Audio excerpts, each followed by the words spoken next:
በህይወት ዘመንህ ማግኘት የምትፈልጋቸውን ነገሮችና ማሳካት የምትፈልጋቸውን ጉዳዮች በግልጽ ታውቃቸዋለህ? ምንም እንኳን ብዙዎቻችን ምን እንደምንፈልግ በግልጽ ባናውቅም ሁላችንም የሆኑ ነገሮችን ማግኘትና በዛ ያሉ ጉዳዮችን ማሳካት እንፈልጋለን። የምንፈልጋቸውን ነገሮች በግልጽ ካላወቅን ምን ማድረግ እንዳለብንና እንዴት መስራት እንዳለብን ስለማናውቅ ድብቅ ለሆነው ውስጣዊ ፍላጎታችን እሴት የማይጨምሩ ስራዎችን እየሰራንና የማይጨበጡ ነገሮችን እያሳደድን ህይወታችንን በከንቱ እንጨርሳለን።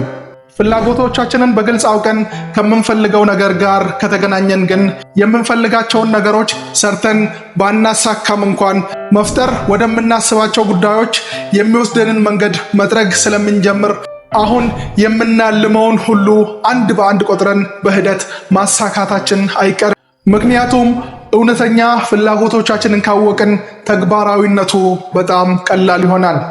ህይወትህን በዓላማ ለመኖርና ስኬታማ ለመሆን የምትፈልግ ከሆነ የምትፈልጋቸውን ነገሮችና ማሳካት የምትፈልጋቸውን ጉዳዮች በግልጽ ማወቅና ለተግባራዊነቱ በጽናት መስራት ይኖርብሃል።